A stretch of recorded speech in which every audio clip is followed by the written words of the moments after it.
Propriétaires ou locataires, tous les foyers qui se chauffent au gaz devraient voir leur facture augmenter. Bonsoir Chloé Tixier. Bonsoir. À quoi faut-il s'attendre? Eh bien, en moyenne, à une augmentation de 2,2% ce mois-ci pour ceux qui ont une offre indexée sur les prix du marché. Ça fait quand même une hausse de 41% en un an. Prenons un exemple très concret, une maison 90 mètres carrés chauffée au gaz. Eh bien, la facture devrait avoisiner les 1 519 €. L'année dernière, c'était 1 136 €. Et si on remonte encore plus loin, en janvier 2021, vous allez voir que la différence est frappante. La facture était autour de 761 € par an. Ça fait plus 99% en 4 ans. Comment s'explique cette hausse? Déjà, la météo n'a pas été très clémente. L'hiver a été plutôt rude en Europe, ce qui fait que, logiquement, ça nous a poussé à consommer davantage et puis aussi à puiser plus dans nos stocks. Regardez, dimanche dernier, nos réserves de gaz en France, elles s'élevaient à 33%. L'année dernière, même période, on était à plus de 50%. Et puis, quand on veut aujourd'hui acheter du gaz, ça nous coûte aussi plus cher. Avec la guerre en Ukraine, on a réduit nos échanges avec la Russie. Il faut donc qu'on aille chercher du gaz plus loin, regardez en Norvège et voire même aux États-Unis, ce qui a une répercussion sur les prix, ça renchérit les prix et donc aussi les factures des consommateurs. Ah, puis derrière ça veut partir en guerre avec l'Algérie, ouais. Oui, parce que l'Algérie envoie quand même quasiment 12% de son gaz en France et à un prix beaucoup plus bas que ce que la France ne l'achète autre part ailleurs.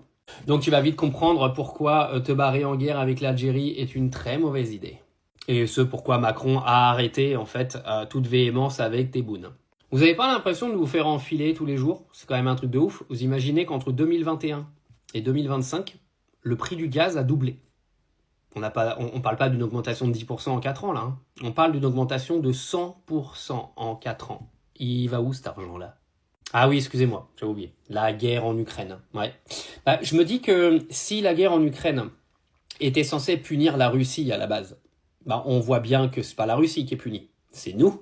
Déjà pour commencer, parce que quand tu as pris 100% d'augmentation du prix du gaz, là on n'a même pas parlé du prix de l'électricité, mais quand on parle d'une augmentation de 100% du prix du gaz, les premières victimes c'est nous, c'est pas la Russie. Parce que la Russie elle s'en branle, elle a fait des accords commerciaux sur le pétrole avec l'Inde et avec les pays d'à côté, donc elle en a rien à cirer. Mais je me dis même que si cette guerre crée des énormes problèmes en termes économiques pour nous, pourquoi en fait nos gouvernants ne cherchent pas à arrêter cette guerre et cherchent à la continuer le plus longtemps possible? Oui, parce que vous n'allez pas me faire croire qu'Emmanuel Macron recherche la paix depuis 4 ans. Enfin, depuis 3 ans et quelques mois maintenant. Ça fait depuis maintenant quelques mois qu'il fait que de surenchérir. Ça fait depuis quelques mois qu'il explique qu'il va envoyer des troupes, qu'ils veulent absolument pas mettre fin à cette guerre. Donc si économiquement ça nous coûte autant, pourquoi veulent-ils la continuer d'après vous?